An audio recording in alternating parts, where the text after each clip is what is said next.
Welcome to Khyati connects. నేను మీ విద్య. దేశ రాజధాని ఢిల్లీ కేంద్రంగా జాతీయ రాజకీయాలతో పాటు ఆంధ్రప్రదేశ్ రాజకీయాల్లోనూ ఒక అత్యంత కీలకమైన యంత్రాంగం నడుస్తోంది. తన కేంద్ర మంత్రివర్గాన్ని పూర్తి స్థాయిలో ప్రధాని నరేంద్ర మోదీ నేతృత్వంలోని ఎన్డీఏ సర్కార్ తన కేంద్ర మంత్రివర్గాన్ని పూర్తి స్థాయిలో పునర్వ్యవస్థీకరించేందుకు వేగంగా అడుగులు వేస్తోందనే వార్తలు రాజకీయ వర్గాల్లో జోరుగా సాగుతున్నాయి. ఈ రాబోయే మంత్రివర్గ విస్తరణలో దక్షిణాది రాష్ట్రాలకు ముఖ్యంగా ఆంధ్రప్రదేశ్ కు పెద్దపీట వేయాలని కేంద్ర రథసారథులు యోచిస్తున్నట్లు తెలుస్తోంది. ఈ నేపథ్యంలో ఆంధ్రప్రదేశ్ బీజేపీ అధ్యక్షురాలు, రాజమండ్రి పార్లమెంటు సభ్యురాలు దగ్గుపాటి పురంధేశ్వరి పేరు ఇప్పుడు జాతీయ స్థాయిలో ప్రముఖంగా వినిపిస్తుంది. గత సార్వత్రిక ఎన్నికల సమయం నుండి ఏపీలో కూటమిని విజయ తీరాలకు చేర్చడంలోనూ బీజేపీ ఓటు బ్యాంకును పటిష్టం చేయడంలోనూ ఆమె కీలక పాత్ర పోషించారు. అందుకే ఆమెకు ఈసారి పూర్తి స్థాయి కేబినెట్ హోదాతో మంత్రి పదవి ఇచ్చే అవకాశం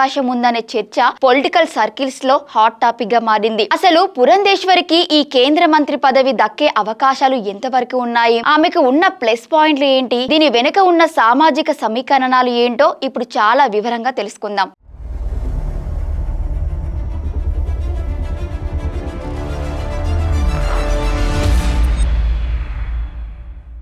కేంద్ర నాయకత్వం పురంధేశ్వరి పేరును పరిశీలించడానికి ప్రధానంగా 3 బలమైన కారణాలు కనిపిస్తున్నాయని రాజకీయ విశ్లేషకులు భావిస్తున్నారు. మొదటిది, ఆమెకున్న పరిపాలన అనుభవం. పురంధేశ్వరి కేవలం ఇప్పుడే ఎన్నికైన నేత కాదు. గతంలో యూపీఏ ప్రభుత్వ హయాంలో ఆమె మానవ వనరుల అభివృద్ధి, అలాగే వాణిజ్య పరిశ్రమల శాఖల్లో సహాయ మంత్రిగా పనిచేసి జాతీయ స్థాయిలో తనకంటూ ఒక ప్రత్యేక గుర్తింపు తెచ్చుకున్నారు. ఈ విధమైన సుదీర్ఘ పరిపాలన అనుభవం ఆమెకు పెద్ద ప్లస్ పాయింట్ కానుంది. రెండోది, ఎన్టీఆర్ వారసత్వం. తెలుగు ప్రజల గుండెల్లో చెరగని ముద్ర వేసిన స్వర్గీయ నందమూరి తారక రామారావు కుమార్తెగా ఆమెకు తెలుగు రాష్ట్రాల్లో ఒక క్లీన్ ఇమేజ్ మరియు ప్రత్యేక సానుభూతి ఉన్నాయి. ఈ వారసత్వ ఇమేజ్ జాతీయ స్థాయిలో బీజేపీకి ఒక పెద్ద అసెట్ గా మారుతుందని భావిస్తున్నారు. మూడోది, పార్లమెంటరీ పనితీరు. పార్లమెంటులో ఆమె ప్రదర్శించే వాగ్దాటి, హిందీ మరియు ఇంగ్లీష్ భాషలపై ఉన్న అద్భుతమైన పట్టు జాతీయ స్థాయిలో నాయకులను ఎప్పుడు ఆకర్షిస్తూనే ఉంటాయి. అందుకే ఆమెను దక్షిణాది సుష్మా స్వరాజ్ అని కూడా పిలుస్తుంటారు. ఆంధ్రప్రదేశ్ రాజకీయాల్లో ప్రస్తుతం ప్రాంతీయ సమీకరణాలతో పాటు సామాజిక సమీకరణాలు అత్యంత కీలకమైన పాత్ర పోషిస్తున్నాయి. కంబ సామాజిక వర్గానికి చెందిన పురంధేశ్వరికి కేంద్ర కేబినెట్ లో పదవి ఇవ్వడం ద్వారా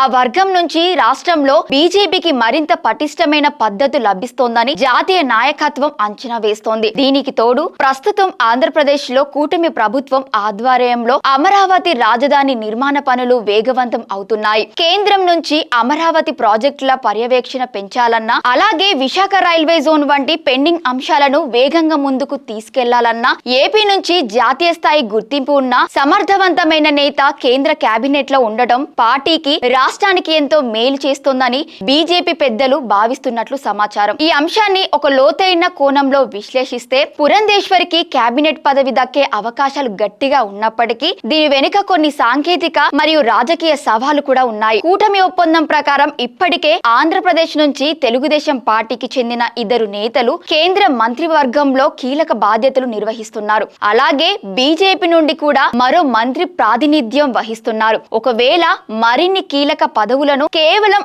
ఆంధ్రప్రదేశ్ కే కేటాయిస్తే ఎన్డీఏ కూటమిలో ఉన్న ఇతర రాష్ట్రాల భాగస్వామ్య పార్టీల నుండి లేదా ఇతర రాష్ట్రాల నేతల నుండి అసమ్మతి వచ్చే ప్రమాదం ఉందనే వాదనలు కూడా దౌత్య వర్గాల్లో నడుస్తున్నాయి. అంతేకాకుండా ఒకవేళ ఆమెను కేంద్ర కేబినెట్ లోకి తీసుకుంటే ఏపీ బీజేపీ స్టేట్ చీఫ్ పదవికి ఆమె స్థానంలో అంతే సమర్థవంతమైన పాపులర్ లీడర్ ను వెతకడం కూడా పార్టీకి ఒక పెద్ద టాస్క్ కానుంది. లోక్సభలో ఉన్న సమీకరణాలను బట్టి కొందరు నేతలు ఆమెకు డిప్యూటీ స్పీకర్ పదవి దక్కే అవకాశం ఉందని అంచనా వేస్తుంటే మరికొందరు మాత్రం కేబినెట్ హోదా ఖాయమని నమ్ముతున్నారు. రాబోయే పార్లమెంటు సమావేశాలకు ముందే ఈ కేంద్ర కేబినెట్ విస్తరణ ప్రక్రియ ఉండే అవకాశం ఉందని ఢిల్లీ వర్గాల ద్వారా తెలుస్తోంది. పురంధేశ్వరికి మంత్రి పదవి దక్కుతుందా లేదా అనేది చివరి నిమిషంలో ప్రధాని నరేంద్ర మోదీ, కేంద్ర హోం మంత్రి అమిత్ షాల తుది నిర్ణయంపైనే ఆధారపడి ఉంటుంది. ఒకవేళ ఈ విస్తరణలో ఆమెకు ఊహించినట్లుగానే కేబినెట్ ర్యాంకు దక్కితే మాత్రం అటు జాతీయ రాజకీయాల్లోనూ ఇటు ఏపీ రాజకీయాల్లోనూ పురంధేశ్వరి హవా మరింత పెరగడం ఖాయంగా కనిపిస్తోంది.